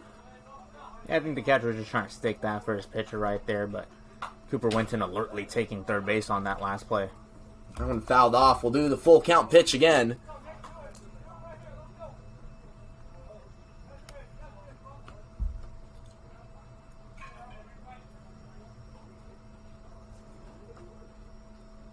Three-two. Almost hit him. Take your base, Ringer. Puts runners on the corners for Kieran Baker, the new leadoff man for Menlo Park. Now batting the right fielder, number 24, Kieran Baker. It seems to me Kieran Baker does his best in pressure situations. This one is time is called. We might be getting pitching change. We'll be back very shortly.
Bottom of the 7th. Runners in the corners. 2 outs for Kieran Baker.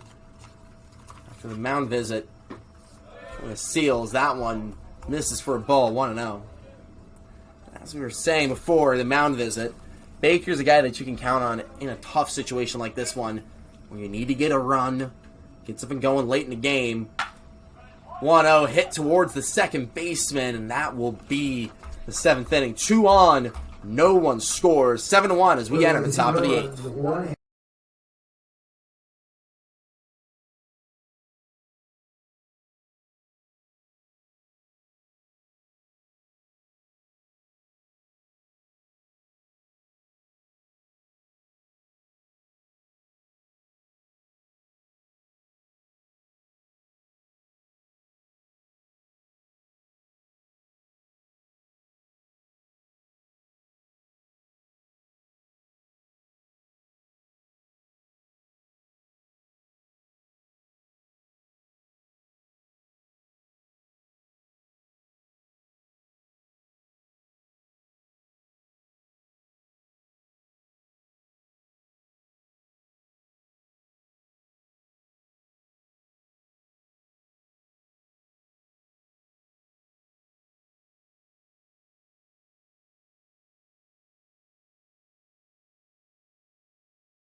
Welcome in here at top of the 8th. Into the game, Josiah Gupta at third base. Now pitching, Ruben Rivera for the Legacy. As Gupta swings and misses at that one, 0-1. Have Archie Paul's line. Pitched an inning, 13 pitches, gave up 2 hits, 1 run, struck out no one, walked no one. I don't believe if I ever gave AJ Valle's line as well. 2 innings of work, 30 pitches, only 2 hits, 4 strikeouts.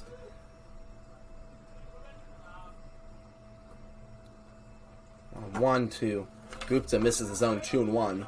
Rivera joined the team just this week. Through earlier in the week, we have seen him once. Pretty good changeup. Also has a fastball that's in the mid-80s, definitely in the higher end for the BACL. And gets away from him. 3-1. I think that reached the backstop on the fly.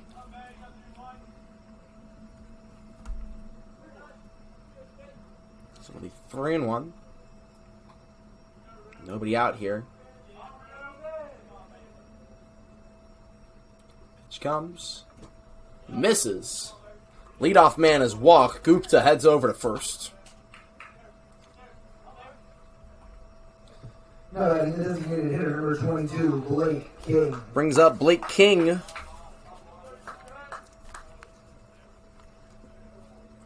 Continuing his day here as the DH. First time facing Rivera all season. Pitch from Rivera. Outside for a ball, 1-0. Runner takes off. And Gupta will be safe at second. As Quintanilla already taking a mound visit for Rivera. I'll be back very shortly.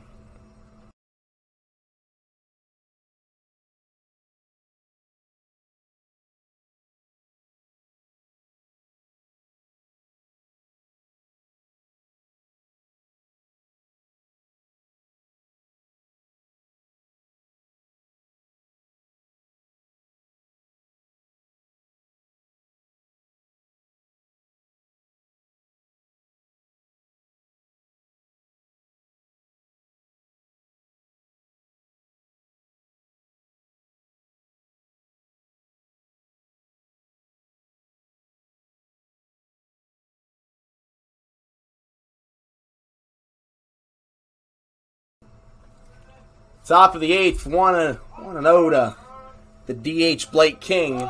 As the runner just takes off for third, Gupta will be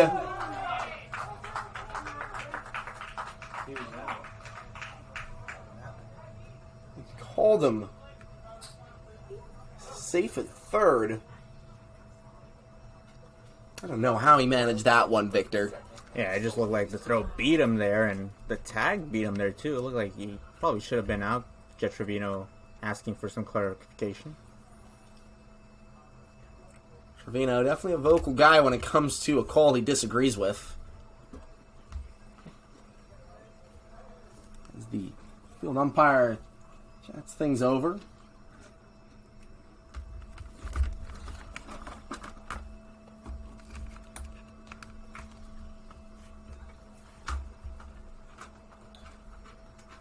Trevino heads back to the dugout. Satisfied enough with the explanation, I think. Don't know if he's satisfied, but he will go back.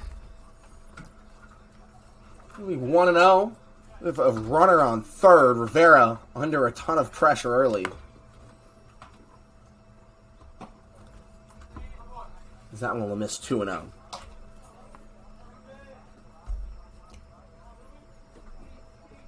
Two balls, no strikes. Runner on third for Blake King. He looks at that one low for ball 3. Rivera does have some bases open. Yeah, although chasing 6, I'm not sure how many bases you want to give up here. We'll give up the base that time. But we'll stop the run from scoring. Great defensive play by Ruben Rivera. Cowens tossed it over to the pitcher, and Rivera gets a big out there to prevent the run from scoring. Definitely a unique way to get your first out of the inning right there. A ball that goes all the way to the backstop. Does allow the runner to reach first via the walk. However, does get the important first out of the inning. That is a massive out. Stops the run from scoring. Keeps the Seals lead to 6.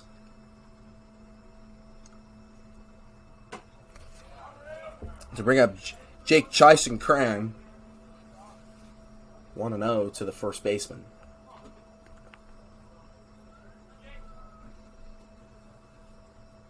Rivera digs in. Low, ball 2. King holds up at first.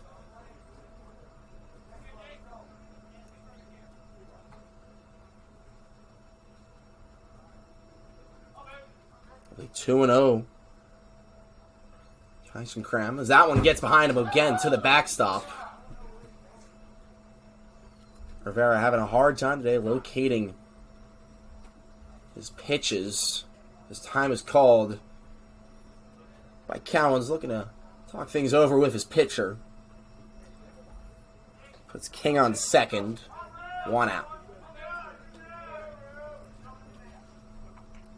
Chyson-Cram, first baseman for Hawaii Hilo. Talking to our PA announcer, RB, and he said, he's familiar with the Hawaii Hilo program, says like 3/4 of their games get rained out.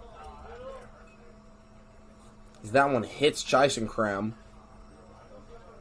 Puts 2 on, 1 out. Batting catcher number 12, Chavez Conceicao. Brings up Chavez Conceicao.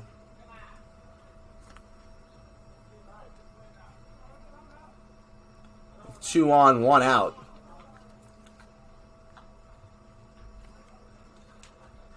Conceicao looking to put the dagger into the legacy. That one high, ball 1.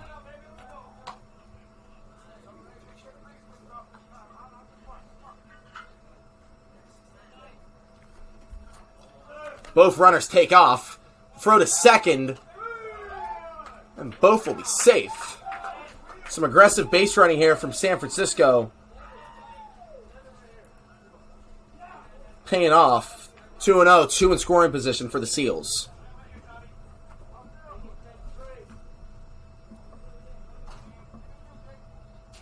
As that one gets away from Conceicao. Right header home. Scores. So heads into third. 8-1 here.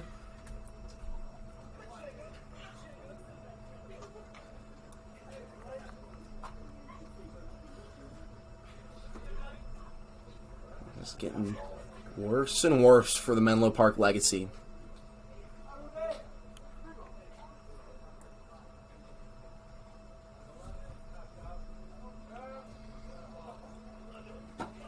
And that will be a walk for Conce Chow. A 4-pitch walk at that. As that will be... I think we're going to be seeing Ruben Rivera's day. We'll be back very shortly.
Welcome in here.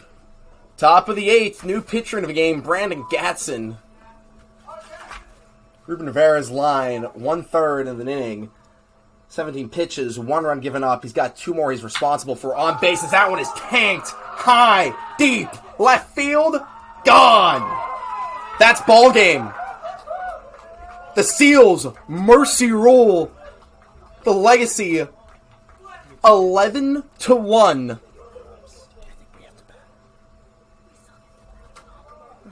We still get a chance to bat here.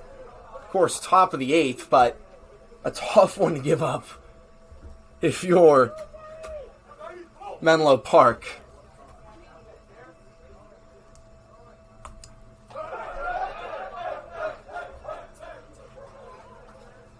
They just going from bad to worse.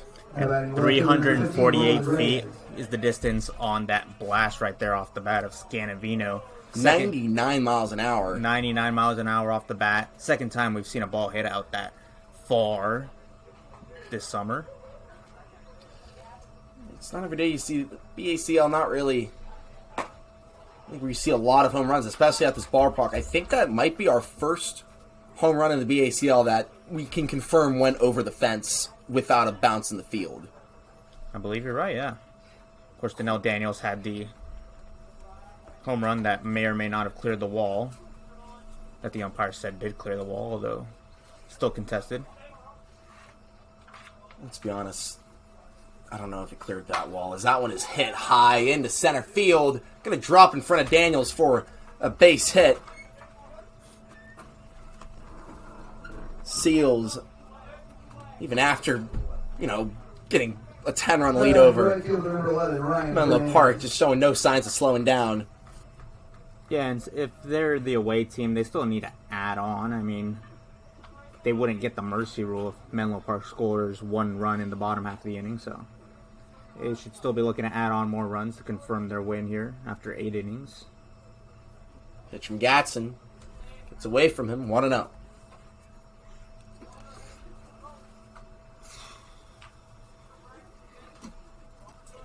One ball, no strikes, 1 out. Pitch comes. Hit over to short. Out at second. Out at first. They'll play to end the inning.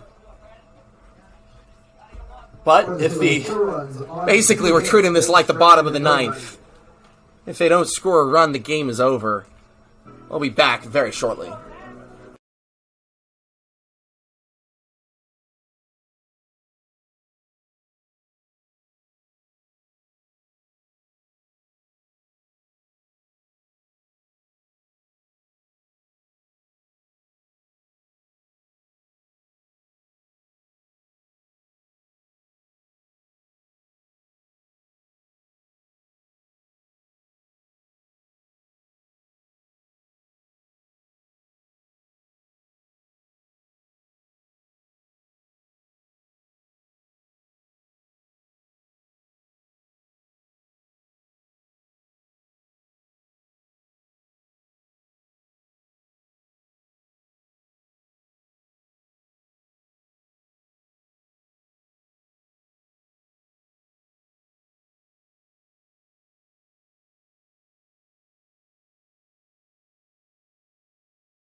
Bottom of the 8th.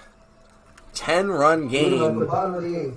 For the Legacy, shortstop number 8, Kyler Bittner. To be honest, I completely miscalculated the last top half of the inning. 10-run game, you automatically think mercy rule, but usually it's the Legacy mercy ruling the other team. Instead, they're at the hands of San Francisco as the home team, so they'll get a chance to bat here. It'll be Bittner, Daniels, and Cowens to the plate. First up, Bittner. He looks at that one, 0-2. What a pitch. Brings me back to one of my favorite calls growing up. In 2020, the Angels were playing the Astros at Angel Stadium as the away team, and Anthony Rendon hit what would have been a walk-off home run if they were the home team, and the announcer jumped the gun on it, called it a walk-off home run even though they were away. That one hit high. Yeah, if you think about it, not really, if the Legacy don't score any runs here, that really was a walk-off home run. And the only way that you could get it as the away team. Clutch piece of hitting by Scanavino as that one hit high, hit over to the infield. Bittner trying to beat the throw, will not. Legacy down to their final 2 outs. To bring up Donnell Daniels. Now batting the center fielder number 26, Donnell Daniels. So Daniels now tasked with at least a run on the board, but if there's anyone who can do it, it's Daniels. He's had a couple home runs this year. First pitch, hits him.